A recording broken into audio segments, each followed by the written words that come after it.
Então, o papo nosso de hoje aqui é aquilo que é mais popular hoje em dia nessa área de IA generativa, são as coisas que a OpenAI oferece. OpenAI, Google, Meta, e por aí afora. Então, são essas três do lado americano que eu vou falar. Começando pela OpenAI, quinta-feira a gente vai falar do Google, um pouquinho sobre as coisas do Google, e depois, na outra semana, sobre a Meta. Aí eu falo dos chineses e franceses. Então, essa história da OpenAI, ela tem um certo divisor de águas lá pelo... Bom, o primeiro divisor de águas são os primeiros modelos que eles desenvolveram e colocaram publicamente para funcionar.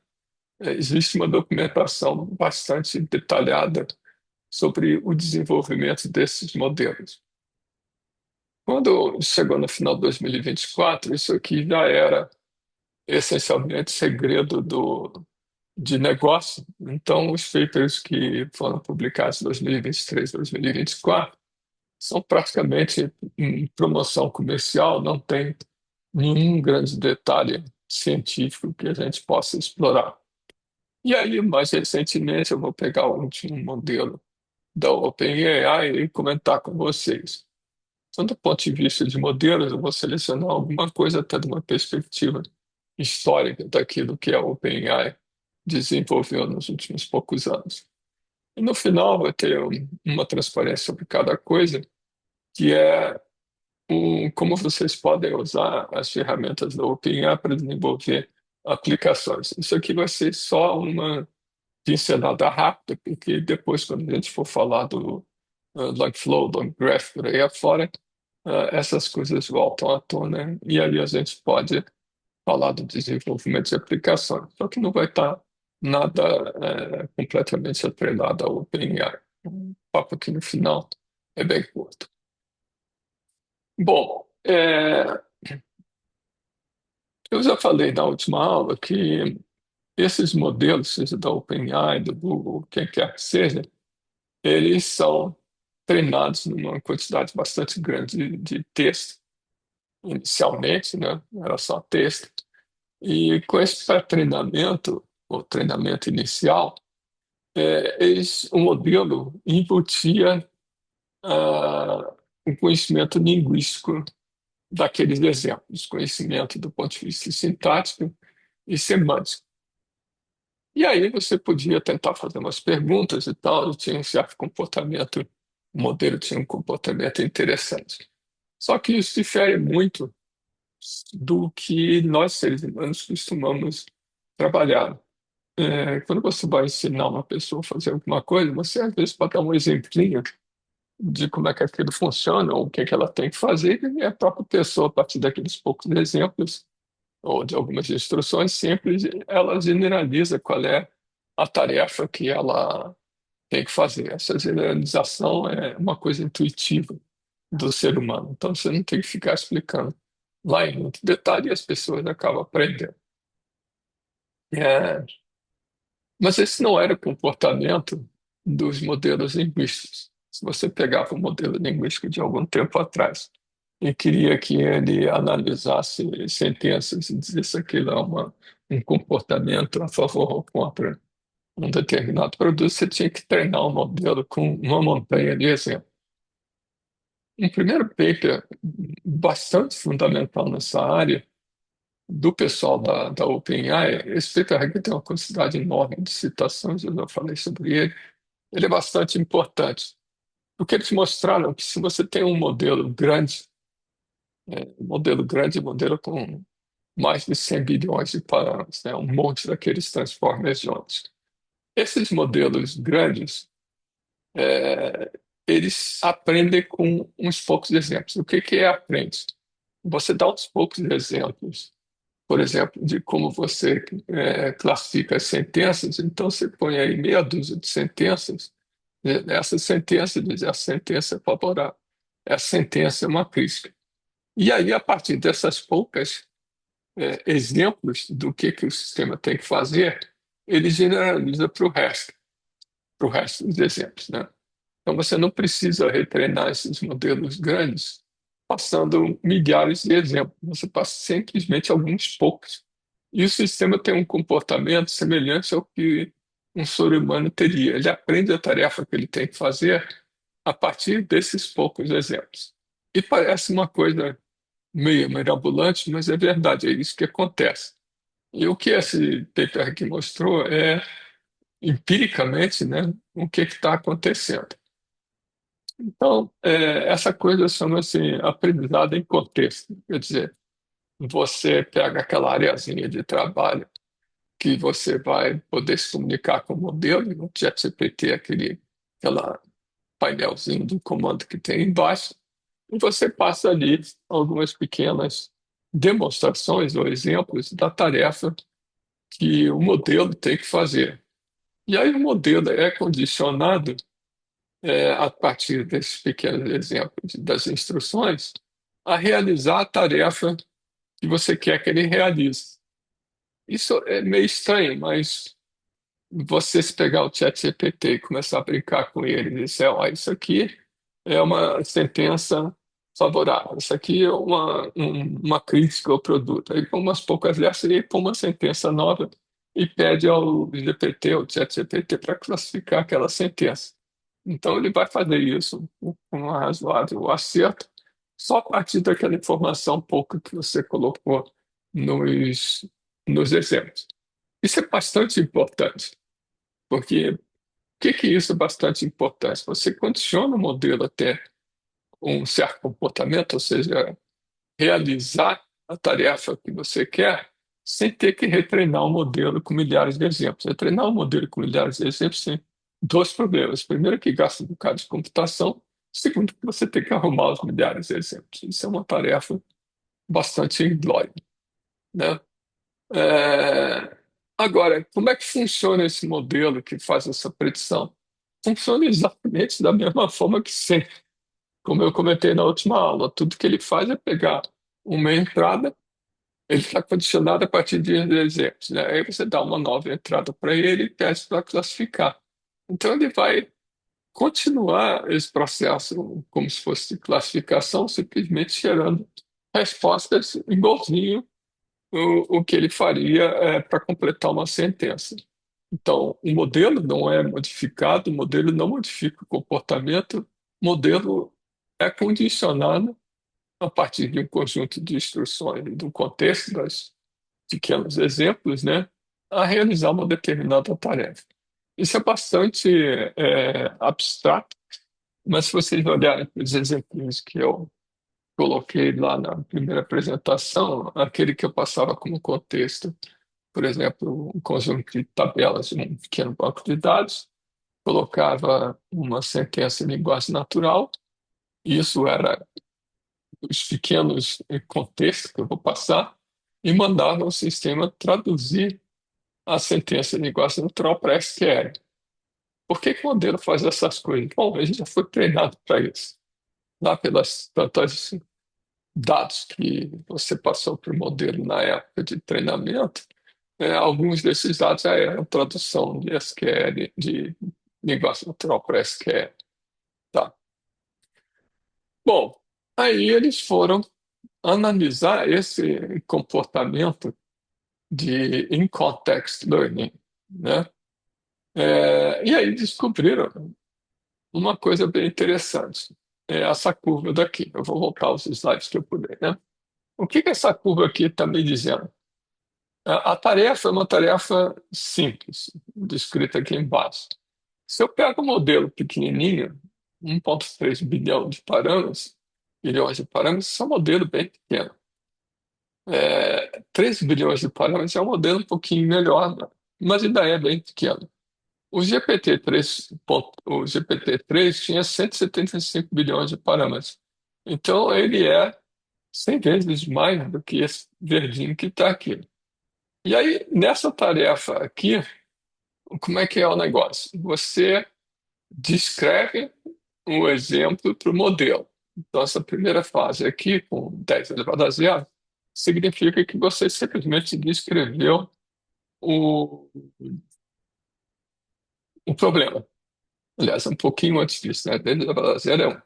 Então, aqui nesse primeiro inflexão, você simplesmente dá um exemplo do que você quer fazer com o modelo. Aí você vai aumentando o número de exemplos.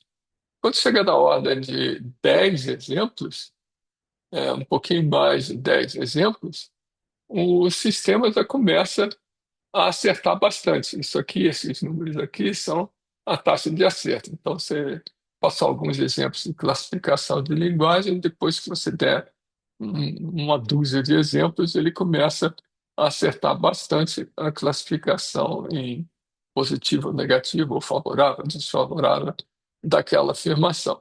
Mas esse para o modelo maiorzinho, o GPT-3.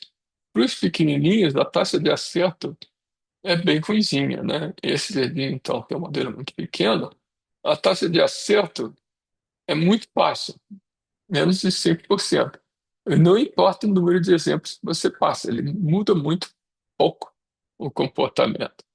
Então, esses modelos pequenos não têm essa característica de aprender com poucos exemplos, ou aprender com aquilo que você dá no contexto. Os modelos um pouquinho maiores têm um comportamento um pouquinho melhor, mas ainda é bem ruim. A gente uma vez experimentou com esses modelos menores para fazer tradução para SQL, né? E realmente isso aqui era verdade. A gente pegava modelos de 20 bilhões de parâmetros, eles tinham um comportamento horrível. É, Normalmente, realmente, menos de 30% do tempo dos exemplos eles acertavam a tradução para SQL. Tinha que ser uma coisa muito simples. Mesmo os de cento e tantos, 200 bilhões de parâmetros, eles acertavam, mas ainda erravam muito a tradução para SQL. A gente tinha que pegar modelos maiores do que isso e selecionar direitinho os exemplos. Então, isso aqui é uma coisa, uma figurinha que aparece com frequência nessa discussão dos Large Language Models, mas é uma figurinha extremamente importante. De novo, deixa eu repetir porque isso é importante, né? Eu quero que o modelo me faça uma determinada tarefa, eu passo instruções na área do trabalho dele e uns poucos exemplos, meia dúzia de exemplos. E aí, com isso, o modelo é condicionado a executar aquelas instruções, tomando como modelo, como exemplo, né, as pequenas coisas que eu passei para ele. E o resultado é bastante interessante, né? Um resultado é bem melhor do que quando os modelos eram pequenininhos. Isso não é um comportamento esperado. Esse paper aqui tem uma quantidade grande de citações, porque não era um comportamento que se esperasse desses modelos. É um comportamento observado por culpa do modelo ser muito grande.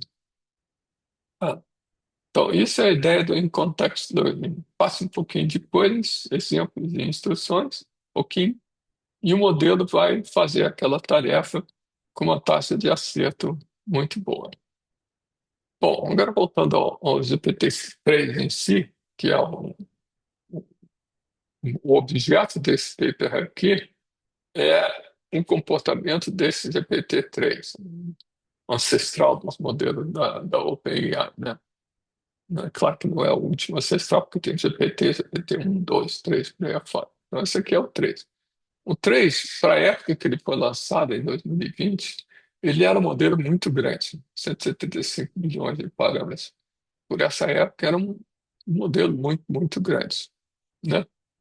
É, Agora, ele tinha umas limitações que, na época, pareciam que não existiam, é que a área de trabalho desse modelo era só de 2K tokens. Tokens não é palavra, lembra que token é um pedaço de uma sentença, que por acaso pode coincidir com uma palavra ou não, pode ser um símbolo de pontuação, pode ser qualquer coisa. Então, 2K tokens, é, para os modelos dessa época, era uma coisa bastante razoável.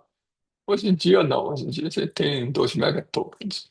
Mas é o suficiente para você poder passar os exemplos para o modelo nessa área de trabalho e as instruções. Então, isso aqui é o tamanho da área de trabalho, tá? E aí eles testaram com tarefas, passando poucos exemplos, mas o que é importante, essas tarefas eram em cima do próprio GPT-3. Ninguém pegou o GPT-3 e treinou para análise de sentimento ou polaridade de sentença. Ninguém fez isso, tá? Ele não foi fine-tuned para essa tarefa ou aquela. A tarefa era só definida pelas instruções e pelos poucos exemplos, né? E aí o que eles mostraram no paper é que, apesar de não ter fine-tuning, não mexer no modelo em si, apesar da gente passar apenas um conjunto pequeno de exemplos, o comportamento do modelo em muitas dessas tarefas de processamento de linguagem natural era muito bom, tá? Bom, uma outra coisa que nesse paper eles deixam claro, que depois começou a não ficar nada claro, é onde é que o modelo foi treinado. Então, ele foi treinado em cima de dados tirados da web, 60% dos dados de treinamento foram páginas da web, com o crawl é simplesmente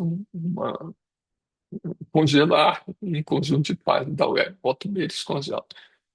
410 bilhões de tokens não significa 410 bilhões de páginas, nem 410 bilhões de palavras dentro das páginas. É os pedacinhos, os tokens, né? Alguma coisa adicional de texto tirado da web, isso aqui é um outro dataset público. Todos eles são públicos, tá? Então, é um outro conjunto de dados tirados da web, listas de livros que você pode usar para treinar e a própria Wikipedia. Mas o grosso mesmo é páginas da web obtidas do Common Crawl. Então, é um número razoável. Por que que esse número aqui tem que ser grande? Quando você tem um modelo de 175 bilhões, ou cento e tantos bilhões, tipicamente o número de tokens é 10 vezes mais do que o número de parâmetros. Se você somar isso aqui, não dá exatamente 10 vezes, né? Dá 4.500, menos de 500 bilhões de tokens, meio trilhão de tokens. Meio trilhão de tokens não é 10 vezes isso. 10 vezes isso seria 1,7 trilhões de tokens. Então, o volume que eles usaram para treinar o ChatGPT-3 não era tão grande assim, comparando o tamanho do modelo. Mas está descrito lá no filme. E aí tem esse comportamento aqui que é surpreendente. Nota que a tarefa que a gente está se referindo aqui é bem trivialzinha, né? Mas eles treinaram, testaram várias outras coisas, né? Então é importante ter isso em mente. O Large Language Models funciona bem quando você passa uma instrução do que ele tem que fazer e uns poucos exemplos. Não precisa retreinar o modelo. Bom, então esse foi o paper pioneiro da OpenAI, publicado no começo de 2020. Depois teve um outro paper da OpenAI, que deu origem a um outro modelo chamado GPT. Essas coisas são pré-históricas, né? A gente hoje em dia nem mais pode falar deles, mas é bom a gente discutir um pouco como é que eles foram criados. O GPT, que é descrito nesse paper aqui, também foi um marco bastante importante no desenvolvimento das LLMs. O que eles mostraram é uma coisa diferente do paper anterior. O paper que eu falei antes era: temos aqui um modelo muito grande e ele aprende com os poucos exemplos a fazer determinadas tarefas. A questão básica aqui é outra. A tarefa básica aqui do modelo é responder alinhado com o que o usuário esperaria que ele responda. Tipo assim, eu dou aqui as tabelas e mando ele traduzir para SQL essa sentença em linguagem natural. Se ele traduzir para Python, tem alguma coisa muito errada. Eu não consegui que um modelo entendesse qual é a tarefa que eu estou passando para ele. Então, essa história de alinhar o modelo com as tarefas que ele supostamente deveria resolver é um negócio fundamental. Se não tiver alinhado, se eu e o modelo discordarmos para que lado a gente tem que ir, esse modelo, esse LLM, não é muito útil. O que eles fizeram, que tornou esse paper famoso, é que você pode pegar um modelo bem pequenininho, nota que aqui tinha um modelo bem pequenininho, tá? Esse aqui é um GPT-3. GPT-3, isso aqui não é um modelo só, isso, na verdade é uma família de modelos com tamanhos diferentes. Então, o que essa figura aqui está mostrando é que, na verdade, é o próprio que a gente está chamando de GPT-3 com tamanhos diferentes, né? 1.3, 13 e 175. O que a gente estava conversando antes era esse modelo grandão aqui. O que eles fizeram, né, é pegar esse modelo pequenininho, e retreinaram o modelo para que ele siga instruções de acordo com o que o usuário está pedindo. Então, é um treinamento para não para capturar é, a estrutura linguística de uma linguagem. É um treinamento para fazer com que o modelo entenda o que o usuário está querendo. E aí o que eles mostraram é que eles podem pegar um modelo bem pequenininho, aquele GPT-3 bem pequeno, fazer esse retreinamento aqui, e esse modelo bem pequenininho, retreinado, ele tem um comportamento melhor do que o modelo grandão. Bom, melhor lá numa série de tarefas específicas. Então, eles introduziram a ideia quando criaram o Struct GPT, eles introduziram a ideia de que o modelo tem que seguir instruções. Só que eles introduziram aqui também uma maneira de condicionar, de retreinar o modelo para fazer isso. Essa maneira que eu vou explicar agora em 5 segundos, se tornou meio que padrão nessa indústria, nesse conjunto de tecnologias. Então, como é que eles fazem isso? Na última aula, eu usei essa figura e tentei explicar para vocês como é que a banda toca. Então, deixa eu repetir aqui um pouquinho. Isso aqui é tirado desse paper aqui. Então, o pré-treinamento é aquela primeira fase, né, onde você pega uma montanha de dados, aquele como o Crowley pega fora, e treina o modelo para capturar, para que o modelo embuta dentro dele as características da sintaxe semântica da linguagem. Mas isso não quer dizer que ele responda perguntas direito, ao contrário, ele só sabe dizer qual é o próximo token, próximo token, próximo token. Então, tem duas outras fases, o Supervised Fine-Tuning e o Reinforcement Learning with Human Feedback. São essas siglas aqui que eles introduziram no tal do P. Bom, então como é que é essa primeira fase do Supervised Fine-Tuning? Ah, a questão é, o modelo originalmente, ele pega texto da web e treina o modelo. Aqui eu não vou pegar texto da web exatamente. Eu vou pedir a pessoas humanas, daí o Supervised Fine-Tuning, para eles criaram um banco de perguntas. Esse azulzinho aqui é um banco de perguntas. E aí pediram a uma seres humanos para responder o que seria uma boa resposta da pergunta. Então você, um monte de gente sentar na frente do computador, escolhe aleatoriamente uma dessas perguntas prontas, passa para um indivíduo, o indivíduo tem que produzir a resposta e vai por aí afora milhares de vezes.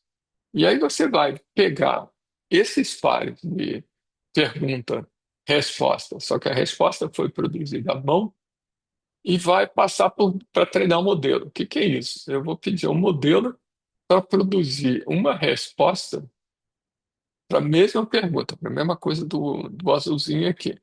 E aí eu vou comparar a resposta que o modelo produziu com a resposta que o ser humano produziu e comparar as duas respostas. Se as duas respostas forem muito diferentes, você volta e muda o modelo para forçar com que a resposta que o modelo produz e a resposta que o ser humano produziu para a mesma pergunta sejam próximas entre si. Bom, é fácil de falar, mas é bastante complicado você fazer esse retreinamento supervisionado dos modelos. Mas esse é o primeiro passo para que o modelo tenha o comportamento de responder coisas que estejam alinhadas com aquilo que o usuário espere que o modelo retorne. Bom, então essa é a primeira coisa, só que a gente tem duas etapas. Então, essa primeira etapa, eu vou produzir um modelo melhor do que o modelo original para seguir as instruções do usuário. Isso aqui é até bem tranquilo da gente imaginar que poderia ser feito, exceto que tem um ser humano envolvido aqui no mundo. O segundo passo é um pouco mais complicado. O segundo passo é a ideia do reinforcement learning é você fazer a seguinte coisa. Eu vou criar um modelo de recompensa. Lembra da história do agente lá que eu fiz na experiência, o agente observava o ambiente, produzia uma ação, e aí tinha alguém que dizia, não, essa ação está correta, então você ganha um pontinho aqui. Ou, não, não era essa ação que eu esperava, você punia, entre aspas, o modelo. Então, o reward model é uma maneira de você dar pontos quando o agente acertar. Nesse caso daqui, como é que a coisa é feita? Você, na verdade, vai treinar um modelo que é um modelo de recompensas. A ideia de dar uma recompensa não é, bom, tá aqui o biscoitinho, é um modelo que também é treinado para refletir ah, as melhores opções geradas automaticamente. Como é que é feito isso? Você volta lá para o seu banco de dados de perguntas, tá? Só que agora eu não peço ao ser humano para produzir uma resposta. Eu peço ao modelo para produzir várias respostas, de 2 a 6 respostas, ou 9 respostas, se não 9 respostas que eles usavam. Então, o conjunto de perguntas está lá. Só que agora quem vai produzir essas respostas alternativas é o próprio modelo que você quer treinar. Tá? Bom, como é que ele produz mais de uma resposta para a mesma pergunta? A gente tem que lembrar que esses modelos não são determinísticos.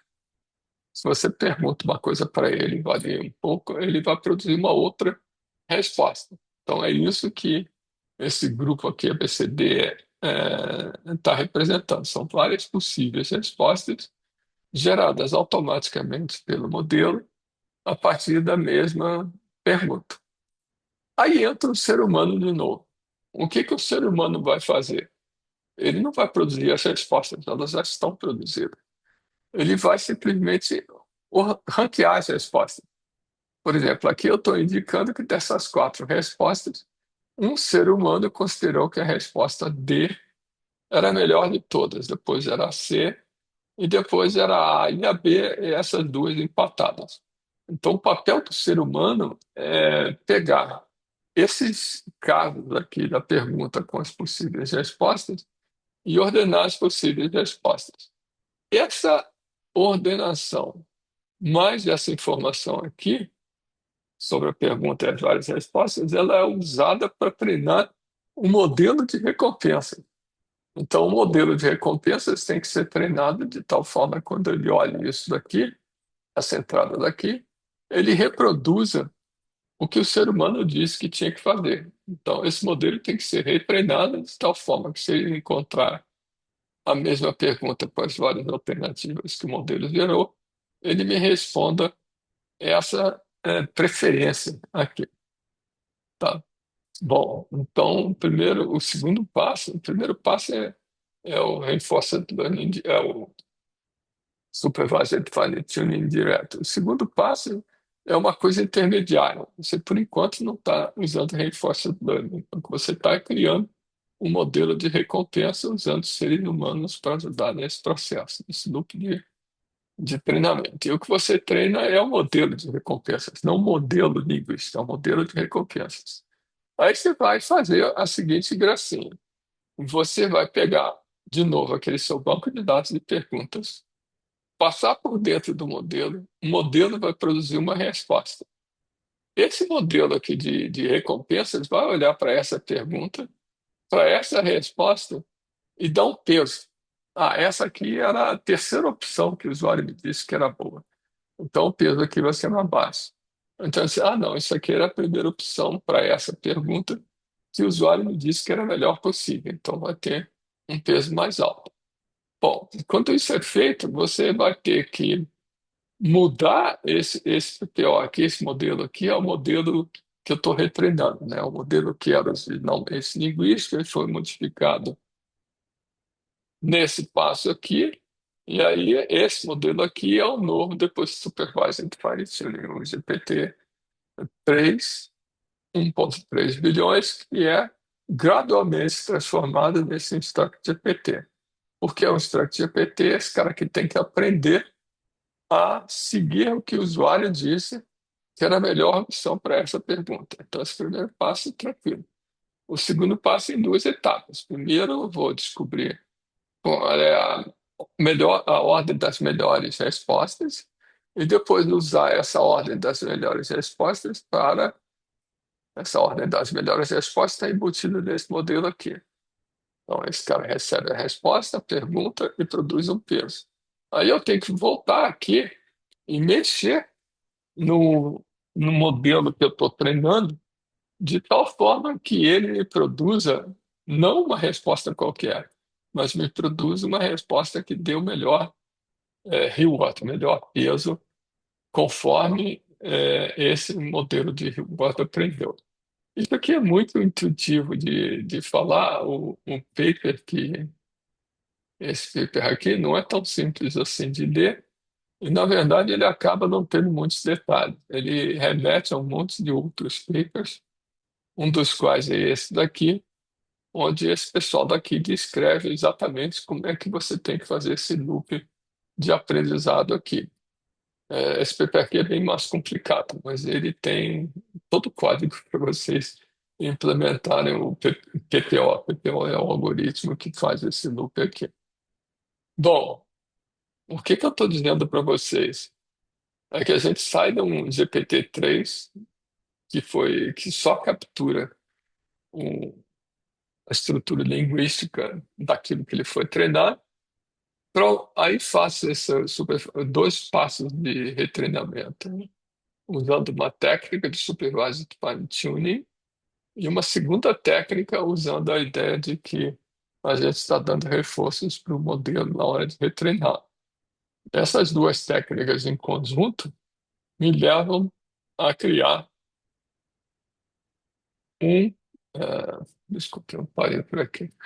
Eles me levam a criar uma coisa que é um outro modelo, que não é o GPT-3. É uma coisa que eles chamaram de Extract GPT, que é o GPT-3 de 1 bilhão e 300 milhões de parâmetros, retreinado para seguir instruções. Que instruções daquelas que alguma coleção grande de usuários designou como sendo as melhores para um determinado banco de perguntas. Então, você tem que criar um banco de perguntas, caçar esse monte de usuários, produzir as respostas alternativas e usar as perguntas originais e respostas alternativas e a ordem dessas respostas alternativas para retreinar o modelo. Não é uma tarefa, não é pouca coisa, tem que complicadinho fazer isso. Mas é essencialmente isso que todo mundo faz hoje em dia para criar os seus modelos. Um ponto importante desse paper daqui é que para um conjunto interessante, para um benchmark interessante, um modelo pequenininho, retreinado para seguir instruções do usuário, se comportou melhor do que um modelo 100 vezes maior, 2 ordens de grandeza maior do que ele. Então, nem sempre a força bruta ganha a guerra. Você pode fazer um treinamento esperto com um modelo pequeno, se comportar para certas tarefas melhor do que um modelo grande. Tá? Então, a importância do paper é introduzir essa sequência de passos que foi seguida por todo mundo. Todo mundo tem essa mesma sequência, varia a tecnologia, mas é basicamente a mesma coisa que o pessoal da OpenAI introduziu quando criaram o InstructGPT. Então, é bem importante esses dois modelos. Eu gastei aqui mais de meia hora falando de modelos bem antigos, porque eles introduzem duas noções bem importantes. A primeira delas é que o modelo grandinho aprende com exemplos, e não precisa ser um monte de exemplos, é um número pequeno. E a segunda é que para você fazer realmente um modelo útil para o usuário, você tem que alinhar com que, ou seja, fazer com que o modelo produza saídas que sejam consistentes com aquilo que os usuários esperam. Tá? Então, o StartGPT é essa segunda preocupação. Então, esses foram os modelos iniciais da OpenAI que estão razoavelmente documentados nesses dois papers que eu comentei. Bom, aí vem uma confusão que é próxima do lançamento, ou posterior ao lançamento do ChatGPT. Aí começa a confusão, porque nessa época a OpenAI tinha mania de chamar os modelos de nome, o Text da Vinci, eu não sei o quê, com os números, e externamente os modelos tinham outros nomes. Então, esse GPT 3.5 não é um modelo, é uma coleção grande de modelos, e alguns desses modelos têm nomes que não tem nada a ver com o GPT 3.5. Então, era uma época meio confusa da gente trabalhar, que eu tinha que criar uma tabelinha de, ó, estou trabalhando com esse modelo, aí dava o nome completo do modelo, Texas 20003, aí punha a data que aquele troço foi publicado e por aí afora. Bom, esses modelos iniciais, eles tinham uma característica bem chata. O, a área de trabalho deles, o que nos órgãos chamamos context window, era basicamente uma área de trabalho bem pequena. 4K tokens não é muita coisa. Vocês podem imaginar 4.000 palavras, tá? Mas isso é bem pouquinho. Então, esses modelos, de 2 anos atrás, 2 anos e meio atrás, eles atrapalhavam a vida muito, porque toda hora você estourava a área de contexto quando você estava gerando os exemplos ou instruindo o modelo a fazer alguma coisa. O Turbo, que foi lançado mais para o final de 2023, já trouxe um avanço razoável, né? De 4K para 16K é 4 vezes mais. Então a gente ficou todo satisfeito da vida quando se livrou do Text-to-Print e pôde usar o GPT 3.5 Turbo, que a gente tinha muito mais área de trabalho para passar exemplos e por aí afora. Nesse meio tempo, a OpenAI lançou uma outra coisa bem importante, que eu ilustrei para vocês na primeira aula, e que é a ideia de você acrescentar dados, resultado de uma consulta na web. Então, o 3.5 com browsing, lembra que eu usei a interface do GPT, tinha um botãozinho assim, é, acho que é Search, né? Isso trouxe uma novidade bem interessante. Você podia fazer uma pergunta e o modelo decidia lá na cabeça dele procurar dados na web para responder a sua pergunta. Então, isso aqui tinha uma utilidade bastante grande. Mas o grande pulo do gato, do começo de 2023 para o final, foi você ter uma área de trabalho muito maior.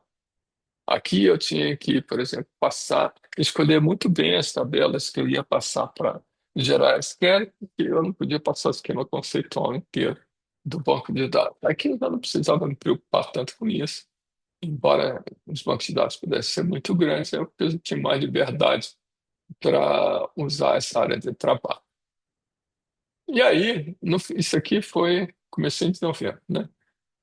Aí apareceu o ChatGPT. O ChatGPT é uma coisa meio confusa da gente acabar explicando, porque o ChatGPT acabou, esse nome, né, passou a ser usado tanto para a interface da OpenAI, que até hoje é chamada de ChatGPT, quanto para o modelo que estava por trás da interface. Aí você pode dizer, o modelo por trás da interface é um GPT 3.5. Não é bem assim. O modelo que está por trás da interface original do ChatGPT, quando ele foi lançado, era um particular modelo da série GPT 3.5 que foi retreinado para seguir as instruções. Como é que esse modelo retreinado, que eu estou chamando aqui de ChatGPT, foi retreinado. Ele foi retreinado exatamente como o InstructGPT. Então, aquele paper que eu apresentei, o segundo paper que eu apresentei, ele acaba sendo bem importante porque ele deu o caminho das pedras sobre como é que a gente retreina um modelo para seguir as instruções, só que eles fizeram isso agora para um modelo bem maior do que o descrito no paper do InstructGPT. Tá? Então, quando a gente diz que o modelo do ChatGPT é utilizado para seguir, para gerar diálogos com o usuário, não é bem assim. Ele foi utilizado para seguir instruções do usuário, da mesma forma que o InstructGPT foi retreinado. Da mesma forma mesmo, é exatamente o mesmo, a mesma sequência de passos para retreinar um modelo para seguir instruções. Exatamente a mesma coisa. E aí tem uma novidadezinha, né? Você nota que o GPT originalmente era 4K, depois no final do ano passou para 16K. Quando o ChatGPT foi lançado, era uma área de trabalho de 8K, melhor do que 4K, mas bem pior do que 16K. E aí começou uma discussão na época do ChatGPT, é, digamos assim, uma discussão bem fundamentada, que mostrava limitações do que o ChatGPT fazia, né? O ChatGPT produzia dados errados, pior do que produzir dados errados, ele produzia dados errados que tinham cara de estar certos.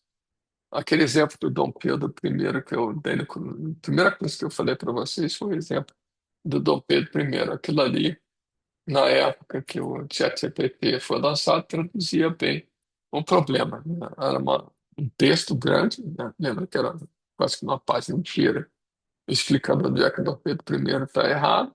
Você lia aquele texto, o texto estava bem escrito, não tinha erro nenhum.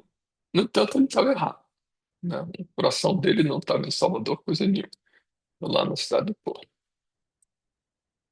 Bom, como é que eles então pegaram o GPT 3.5 grandão e retreinaram ele para seguir instruções?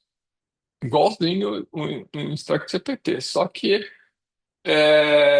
eles usam um, isso aqui, ó, está escrito no paper que descreve GPT. Eles usaram um exército de pessoas lá no Quênia que ganhavam menos do que US$ 2 por hora para ajudar a criar o ChatGPT, o modelo do ChatGPT. E pior do que isso, eles estavam muito preocupados. Não era só que o modelo produzisse respostas incorretas. Isso tinha que ser filtrado. Mas respostas, digamos assim, não aceitáveis. Mas se você perguntar para o ChatGPT como é que a gente produz uma bomba atômica, ele não vai te responder. Tá? Você tem maneiras de contornar esse problema, mas ele não vai te dizer como construir uma bomba atômica. Se você pedir ao DeepSeek o que aconteceu na Praça Celestial, lá na data que mataram aquele estudante, não, ele não vai te responder. Então, eles são retreinados, esses modelos não é só retreinados para seguir instruções do usuário, mas para filtrar respostas inadequadas. Essa filtragem de respostas também foi resultado de retreinamento envolvendo seres humanos, ganhando um pouquinho por hora, tá? Bom, isso é final de 2022, quando o ChatGPT foi lançado, com todas essas limitações e perrecos. Foi uma tremenda celeuma na época, né? Foi bastante comentado. Aí, depois isso foi em novembro de 2022. Depois, pouco tempo depois, 4, 5 meses depois, a OpenAI lançou então o GPT-4. O GPT-4 tinha algumas coisas interessantes. O primeiro é que a área de trabalho deles era 32K, era uma área de trabalho bastante razoável, dava para a gente se distrair bastante. E ele foi treinado mais ou menos como que eu falei antes, só que eles acabam. O GPT 5 foi o último modelo que eles entraram em detalhes sobre como ele foi criado. O GPT-4, esse relatório técnico aqui, apesar de ser muito grande, esse relatório técnico é um trabalho enorme, ele não tem muitos detalhes sobre como eles criaram o modelo. Na verdade, nem o número de parâmetros do modelo era publicado oficialmente. A gente tem uma estimativa, mas a gente não sabe exatamente. Agora, o que que aconteceu quando, por que essa ideia de publicar o ChatGPT e logo depois, pouco tempo depois, publicar o GPT-4? Bom, o GPT-4, comparado com o 3.5, ele tem algumas coisas importantes. Ele produz é, uma resposta mais adequada, mais correta e dentro do que se sem produzir dados inadequados. Ele produzia muito menos respostas erradas, né? E ele, em testes que eles começaram a fazer com as LLMs, ele era o melhor modelo que existia. Esses testes são as coisas bem estranhas, né? Tem uma montanha desses testes. Às vezes eles pegam provas do SAT e usam as provas para testar o conhecimento do modelo. Isso aqui é uma SMMLU, é um dataset de teste para linguagem, para LLMs, né? Que no fundo é uma coleção de perguntas de múltipla escolha sobre uma quantidade variada, bastante razoável de assuntos, né? A outra coisa interessante que tem nesse documento do GPT-4 é que ele conseguia um bom desempenho em várias das línguas que eram esse mesmo teste aqui, traduzido para outras línguas, né, de inglês para as outras línguas, né? Então era uma coisa multilingual, que produzia um resultado melhor do que o seu antecessor. Então, na época que ele foi lançado, para você usar o GPT-4, você tinha que usar a versão paga do ChatGPT, que não era muito caro, né? Então tem aí um monte de gráficos como esse daqui no relatório técnico do ChatGPT, e aqui tem os datasets de testes. Se vocês olharem os nomes, GRE é Graduate Record Examination. É aquelas coisas que você normalmente é, faz para você entrar nas universidades americanas no mestrado, no doutorado lá. O LSAT, também outro teste, um outro variante do GRE, e por aí fora. Então, no fundo, o que eles pegaram, SAT Meta é interessante. Isso aqui é uma espécie de Enem de matemática que eles usam para quem termina high school fazer esse teste e depois pedir admissão para as universidades. Então, tem um monte de outras coisas por aqui, onde, no fundo, o GPT-4, que é o verdinho, né, sairia muito melhor do que o GPT 3.5, que era um azulzinho. Esse GPT-4 não Vision é outra história que o GPT-4 tinha, bem legal.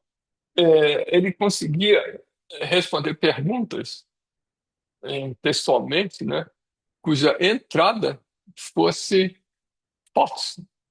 Então, um exemplo que eles dão, que é bem legalzinho, você dá essas fotos aqui e pergunta para o GPT-4 o que existe de divertido nessas fotos.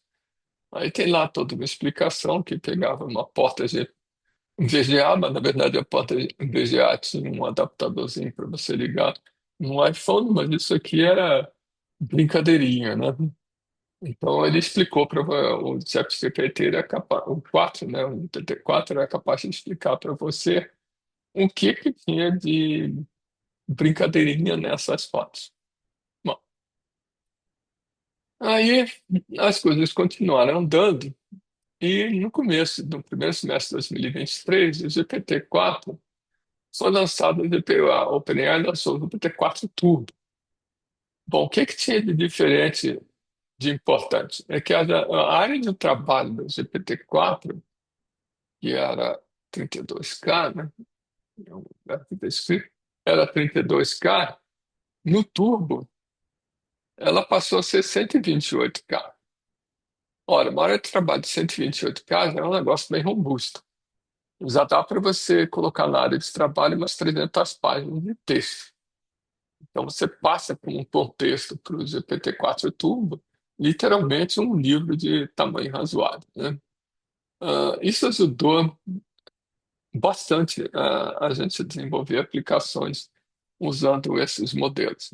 E outra coisa é que ele era muito mais barato que o GPT-4. É, Aí começou a aparecer uma variante deles. Essa daqui vale a pena a gente comentar, que é você passar imagens e o GPT-4 explicar para você a imagem, como aquele exemplo que eu dei, né? E analisar em detalhe é, o que está representado naquela imagem, e produzir uma resposta em texto de saída.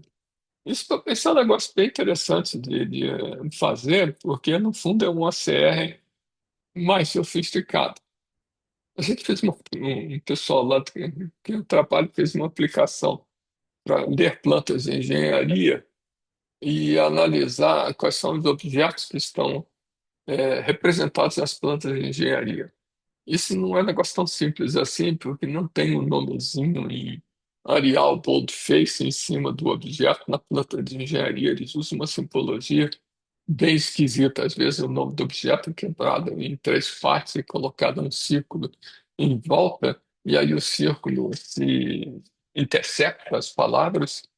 Então a gente experimentou várias técnicas diferentes para ler essas plantas de engenharia e o que deu melhor resultado foi o 4A.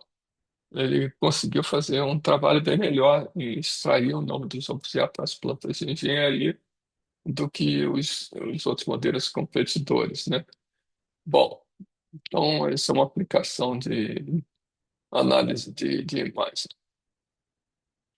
Aí, isso foi até mais ou menos por aqui.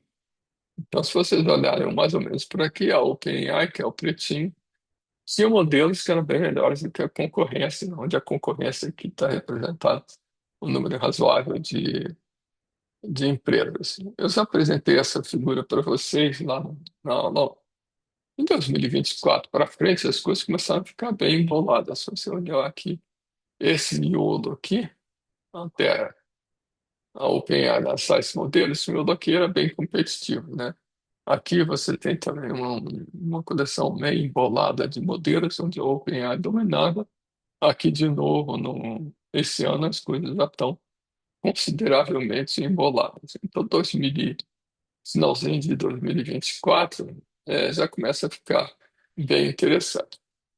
Eu tenho essa apresentação em considerável detalhe acerca desses modelos, do histórico desse modelo, mas eu vou pular logo direto para o último modelo da última coleção de modelos da OpenAI, que foi anunciada há relativamente pouco tempo, que é o GPT-5 e as suas variantes, e uma versão aberta. Quer dizer, esses aqui são proprietários, a gente só consegue usar esses modelos através da interface da própria OpenAI. Esses modelos que estão aqui, não, você pode passar o modelo e usá-los localmente. Eu vou comentar um pouco sobre. Tem outros modelos aí, que eles são de modelos de raciocínio, embora esses aqui também sejam modelos que usem Chain of Thought. Esses aqui são mais especialistas ainda, e uns outros. Esse aqui eu vou dar um exemplinho, que é para gerar imagens. E aí tem modelos específicos, traduzir de texto para voz, de voz para texto, e por aí afora. Aliás, o Zoom tem você pode criar um auto-caption para ele. Eu tinha ligado o auto-caption no meio do meu, mas é tão ruim o auto-caption do Zoom que eu desisti de usar. Mas, enfim, então tem outros modelos especializados da OpenAI. Eu vou falar um pouco sobre esses aqui no topo, não vou falar de todos, não. Esses modelos da OpenAI, da Meta, do Google, eles têm uma entrada no GitHub que eles chamam de Modelcat. Então, você procurar lá no GitHub GPT-5, você vai baixar, vai chegar numa descrição bem breve do modelo. No caso do GPT-5, eles continuaram fazendo a mesma confusão que eles faziam lá no começo com o GPT 3.5, que o modelo tem um nome externo, GPT-5, mas internamente ele tem um outro nome. Então, o GPT-5 é para os seres humanos, isso aqui é para os programadores, né? GPT-5 Thinking é o nome que vocês encontram lá no GitHub para esse modelo aqui externo, e a mesma coisa. A propósito, 5 mini nano é o que o nome indica. Isso aqui é o mesmo modelo remostrado para ser menor e bem menor, né? E tem umas versões do GPT-5 que foi treinado para ser, foi retreinado, foi reforçado para seguir instruções que é o que vocês têm acesso na interface paga hoje em dia do ChatGPT. Então tem, de novo, eu estou usando aqui GPT-5 Series porque não é um modelo, é uma coleção deles, né? Bom, então esses modelos têm em comum a seguinte coisa: eles foram treinados para gerar código, ou seja, nenhum desses modelos gera código do nada. Da mesma forma que você pega textos que são páginas web e treina modelos, você pode pegar código e treinar o modelo para gerar código, tá? Eles foram treinados para seguir instruções, mesma coisa do Start GPT. E eles têm um contexto, essa área de trabalho bem grande, e são capazes de, no meio das instruções que você passa para o modelo, chamar funções externas. Isso é um negócio bem interessante para desenvolver aplicações. Quando a gente chegar na hora lá de falar de agentes, essa ideia de você chamar ferramentas no meio da aplicação pode ser bem interessante. Bom, então tem as versões menorzinha dele. E uma coisa bem importante é que esses GPT-5, toda essa família aqui, são do tipo Reasoning Model. Daqui a pouco eu vou falar, eu já falei acho que um pouco sobre isso, mas daqui a pouco eu vou falar um pouco mais de detalhe. Então, os modelos, em última instância, eles não te respondem diretamente, eles tentam organizar a resposta em etapas, como se você perguntasse a um ser humano, ele parasse para pensar e fosse encadeando etapas da produção da resposta. Então, eles foram treinados para isso. Bom, aí tem umas outras coisas que não tinham nos modelos anteriores, que são bem interessantes. Uma é a história de controlar a verbosidade. Uma coisa que às vezes me irrita nesses modelos é que eles produzem uma resposta muito longa. É como a história do enrolando dela. Eles começam a falar, falar, falar, falar, falar, para produzir a resposta que você quer. No GPT-5 você pode controlar essa verbosidade da resposta. A segunda coisa é o reasoning effort. Isso significa o seguinte: quando você diz que o modelo é, produz a resposta em etapas, ele pode produzir a resposta em etapas cada vez mais refinadas e levar um monte de tempo para responder. Ou ele pode pensar pouquinho, né, seguir poucas etapas e produzir logo uma resposta. Então, você também pode controlar o esforço, né, a computação que o modelo gasta para produzir uma resposta nessas etapas intermediárias de reasoning, né? Bom, aí tem uma outra coisa que eu achei bem interessante. Quando você chama ferramentas, você pode passar texto para a ferramenta. Você pode passar um pedaço do string lá inteiro para a ferramenta. Tá bom, até aí não tem muita coisa. Porque normalmente você passaria uma chamada estruturada para a ferramenta. O que ele está dizendo é que você pode agora passar uma chamada não estruturada. Mas ao contrário, você pode forçar com que a resposta da sua ferramenta siga uma determinada estrutura. Que estrutura é essa? Uma estrutura definida por uma gramática de contexto. Então, é um negócio bastante flexível. Você pode passar texto para a ferramenta se vira e produz uma resposta. Só que você não vai aceitar qualquer resposta, você vai aceitar uma resposta que seja de acordo com uma certa gramática.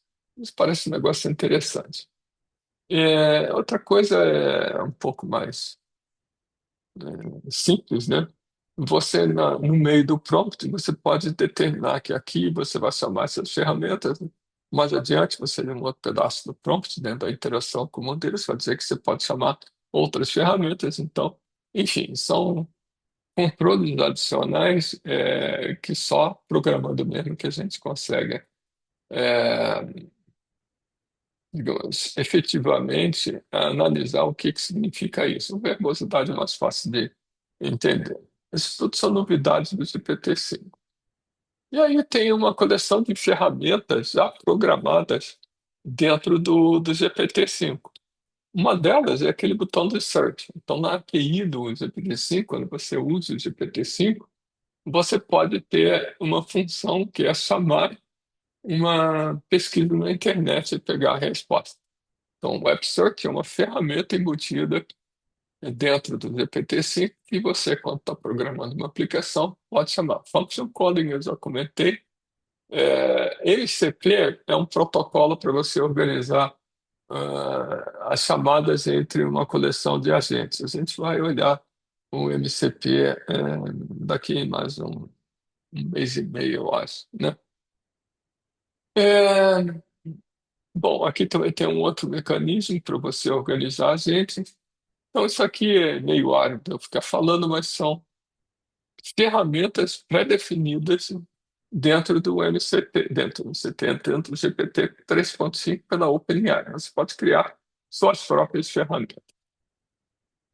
Bom, então não tem muito o que falar, a gente pode pegar exemplos aqui do GPT-5, mas tem umas novidades interessantes sobre como interagir, como acrescentar informação, que não é simplesmente perguntas para o modelo. Agora deixa eu falar um pouquinho sobre essa história dos reasoning models. É, parece que esses modelos são uma coisa assim do arco da velha, mas tem duas questões aqui relativamente simples. A primeira delas é que esses reasoning models, como eu digo, que ele vai produzir uma resposta, mas ele vai produzir a resposta passo a passo, como se ele estivesse emulando o raciocínio de um ser humano. O modelo vai fazer isso simplesmente porque na hora de treinar o modelo, lá no início dos tempos, ele foi treinado para produzir resposta passo a passo. Então, o modelo não inventa nada, ele simplesmente vai ter um comportamento de responder passo a passo que emula aquilo com a forma como ele foi treinado.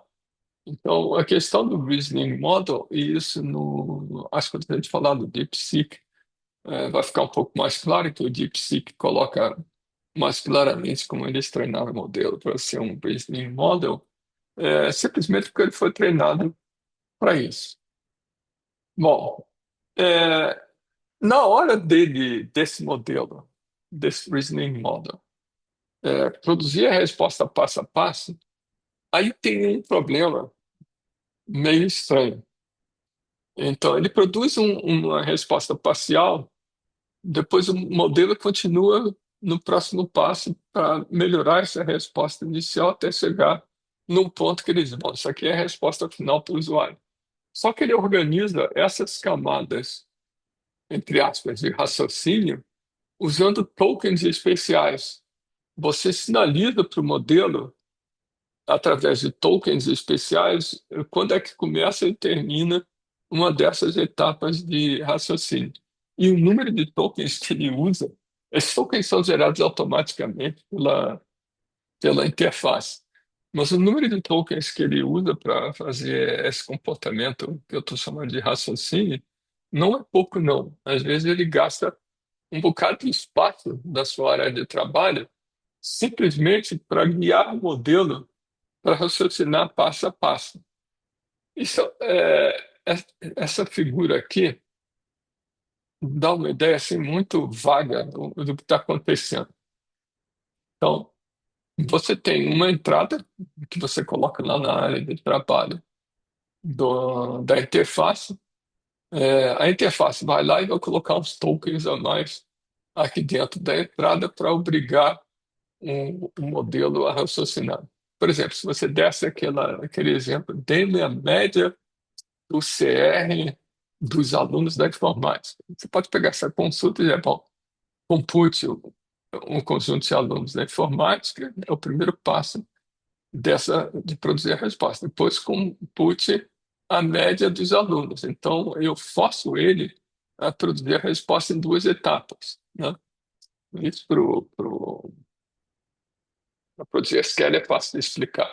Mas, enfim, esse cinzazinho aqui são os tokens adicionais que eu vou forçar o modelo a produzir a resposta passo a passo. Esses cinzinhas não estão inteiramente separados dos verdinhos, eles estão misturados aqui com os verdinhos, mas ele ocupa espaço na área de trabalho.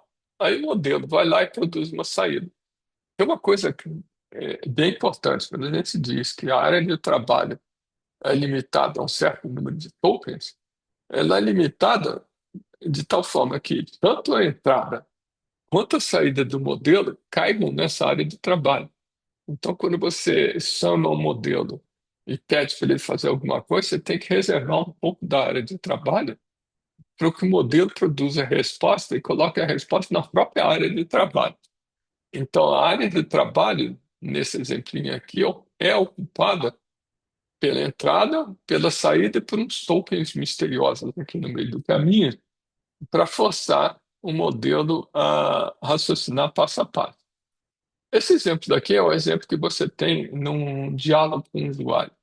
Então, o usuário faz uma pergunta, ele vai, e aí produz uma resposta.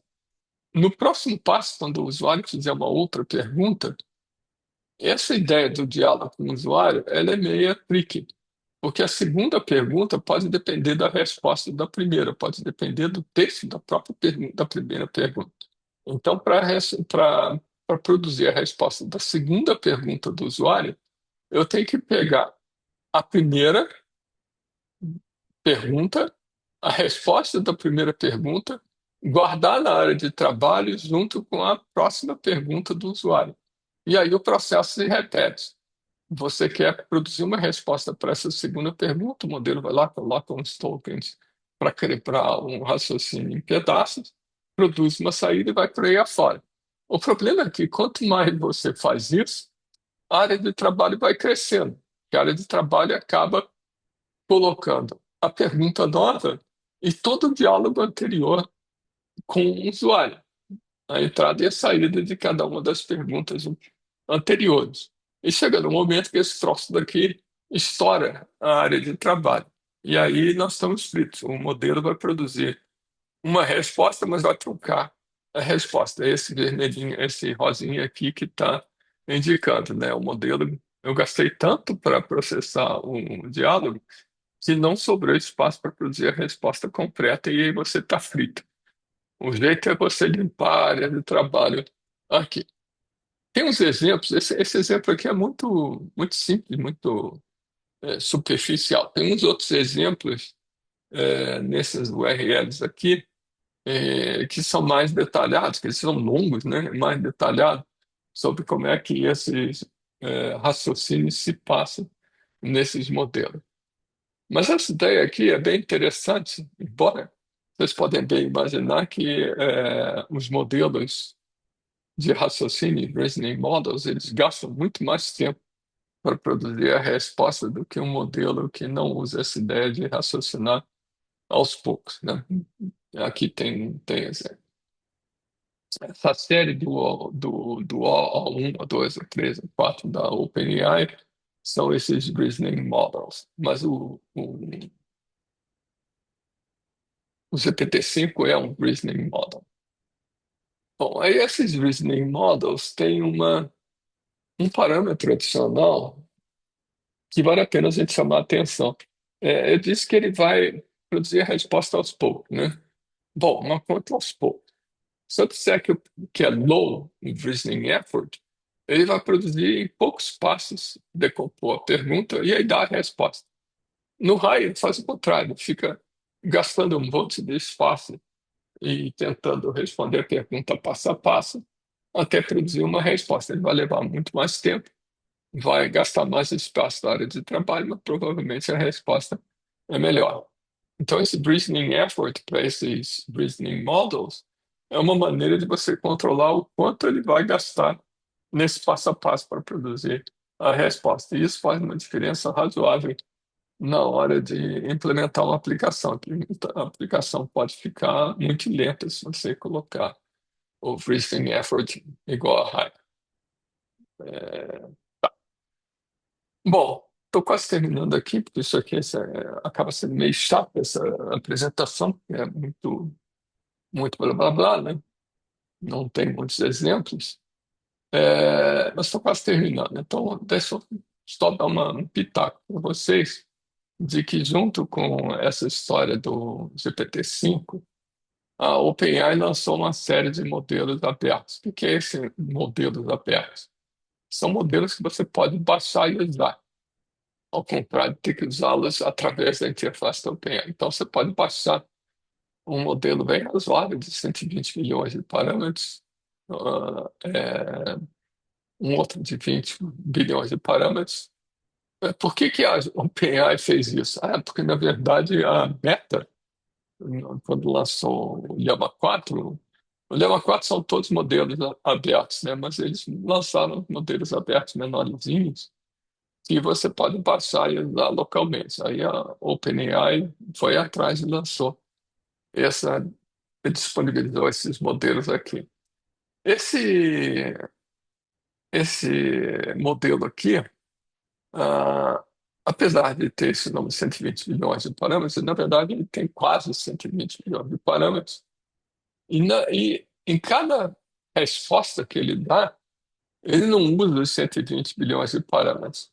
Ele usa um pouco mais de 5 bilhões de parâmetros, que cabe numa H100 da NVIDIA.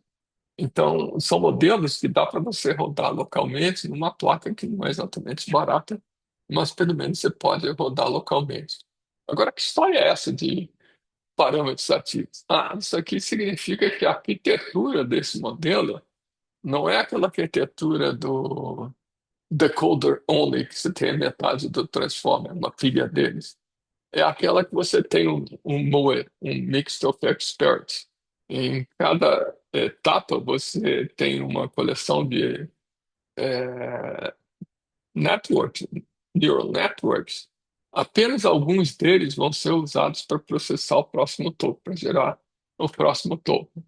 Então, no fundo, tem um monte, aqui que eu estou dizendo é que você tem um monte de neural networks em camadas, mas em cada momento você não vai ativar eles todos, você vai ativar um pedaço bem pequeno deles, um vigésimo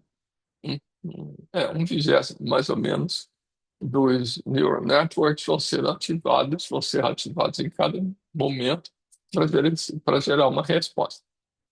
Um outro de 20 bilhões de parâmetros é a mesma coisa, tem, na verdade, um pouquinho mais de 20 bilhões de parâmetros, e, na verdade, um sexto, mais ou menos um sexto desses parâmetros são usados, de fato, para responder a pergunta. Então, eles são econômicos porque usam uma arquitetura mais sofisticada de Transformer. Não é o Transformer básico, é o Mix of Experts. Agora, eles têm. Ele é um reasoning model, os dois são reasoning models, nessa ideia do chain of thought, você processar a resposta passo a passo. São configuráveis, quer dizer, aquele low, medium, high, esses modelos aceitam. E como eles são open source, ou seja, você pode baixar os pesos. Se você quiser, você pode adaptar esse modelo para uma tarefa específica, coisa que é muito complicado de você fazer com os modelos da OpenAI, você tem que fazer lá na OpenAI. Aqui não, como você baixa o modelo, você faz o que quiser com ele. E ele tem suporte a gente, coisa que a gente vai falar daqui a pouco. Então, no fundo, esses modelos são bem recentes, né? Foram lançados, né, no começo desse mês, mas eles são opções interessantes para a gente trabalhar, né? Ainda não vejo esses modelos aqui, mas eles me parecem opções interessantes. Agora, para completar, eu só vou comentar com vocês coisas bem específicas. A OpenAI tem um modelo para gerar imagens a partir de texto, que é o DALL-E. Já tá, acho que ainda continua o DALL-E 3 é o último. E ele consegue produzir imagens muito interessantes. Essa imagem daqui é bastante detalhada. Então é legal a gente olhar a documentação do DALL-E, porque eles têm exemplos muito interessantes. Bom, e não é tão caro assim. Ah, e outra coisa, né? As imagens geradas são suas. Você pode fazer o que quiser com elas, não tem que dar satisfações nem pagar royalties à OpenAI. Isso é interessante.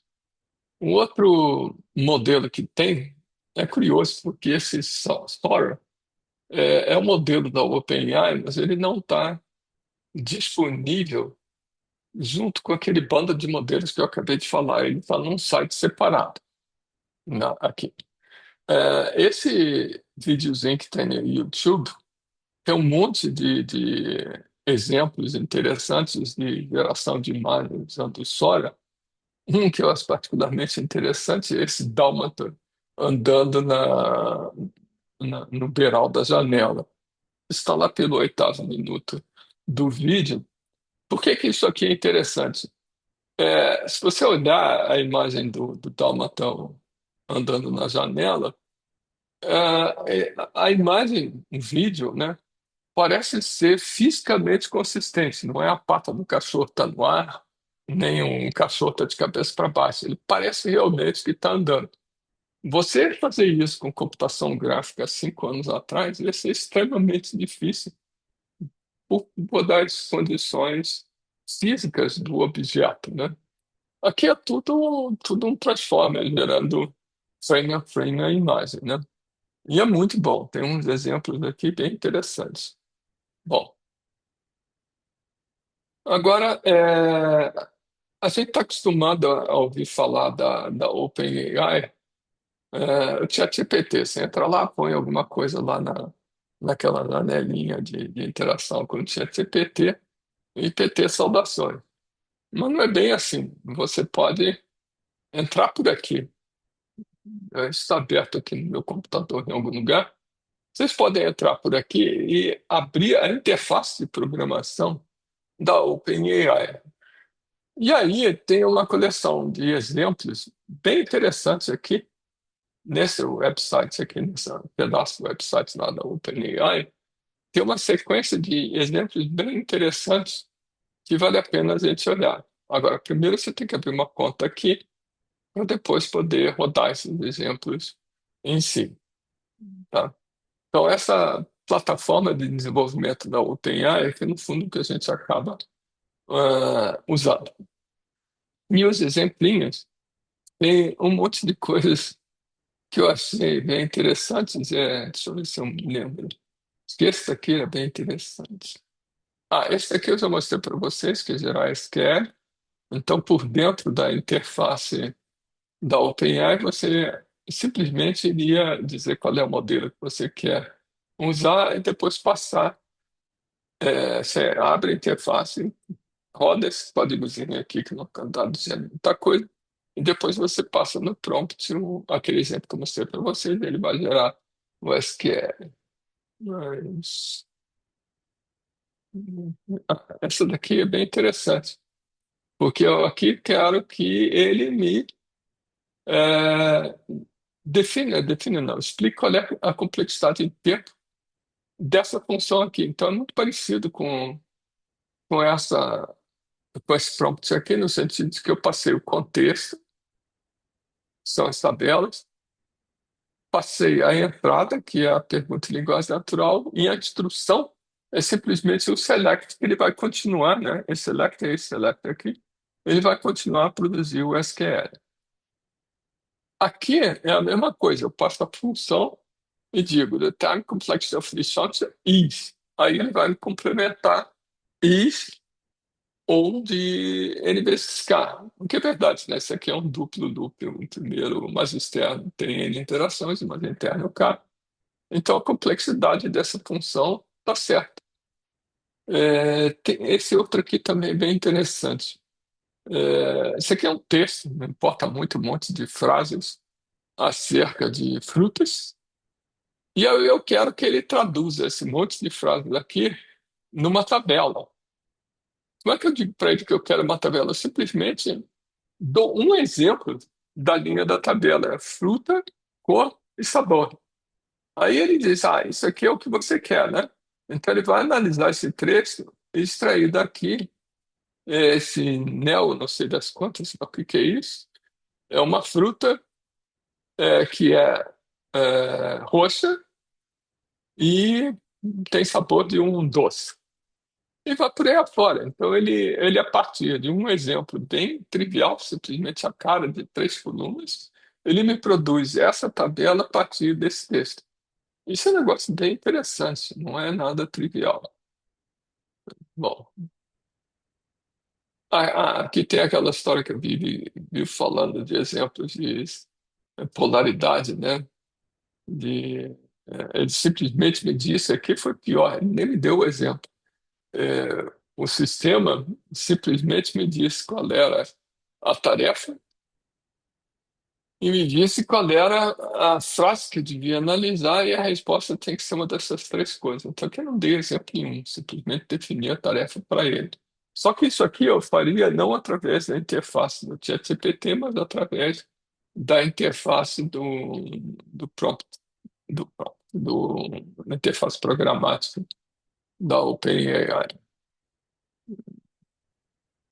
Bom, para terminar, eu já estou falando aqui há um monte de tempo. O mais interessante, provavelmente, que tem no website da OpenAI é um cookbook. Se vocês olharem nesse pedaço aqui do website, tem uma porção de exemplinhos bem completos e não triviais, né? De como é que você pode usar a interface da OpenAI para resolver um problema ou implementar uma tarefa ou outra. Então, esses daqui eu peguei acho que os mais populares, né? Eu peguei os mais populares. É interessante a gente olhar como é que essas coisas são feitas. Mas aí tem que levantar a interface da OpenAI e rodar esses exemplos completos. Então, moral da história, isso aqui foi 40, uma hora e tanto de blá blá blá sobre os modelos da OpenAI. A mensagem é que a OpenAI teve um papel bastante relevante no desenvolvimento dessas tecnologias. Eu peguei aqueles dois papers iniciais que são muito importantes, importantes porque eles mostraram que um modelo grande ele tem um comportamento que no fundo não era esperado, esse comportamento de passar uns poucos exemplos, instruções e ele se virar não era alguma coisa exatamente óbvia, se esperasse numa LLM. A segunda questão é que para o modelo ser útil, você tem que alinhar o modelo com as expectativas do usuário. Ou seja, o usuário pergunta uma coisa, você tem que treinar o modelo para que ele responda, entenda a pergunta do usuário. Então, o ChatGPT tem esse comportamento interessante, não é por acaso, que ele foi treinado para isso. E a partir dessas ideias iniciais, eles foram criando modelos cada vez mais poderosos, e começando com essa disponibilização para o usuário final de uma interface que fez um tremendo sucesso, que é o ChatGPT. Hoje em dia eu uso bastante ChatGPT para uma tarefa absolutamente ridícula, que é traduzir texto. Mas não porque não sabe traduzir, que é muito mais rápido. Você tem um texto em inglês e precisa fazer um relatório, mas o relatório tem que ser em português. É muito mais rápido você pegar o seu texto em inglês, jogar no ChatGPT, ele te produz o texto em português que você fala. Você não tem que ficar digitando tudo de novo. Então, essas facilidades de resumir texto e por aí afora do ChatGPT acaba sendo uma ferramenta bem interessante. Mas é claro que tem lá os competidores dele. Então, eu vou parar por aqui.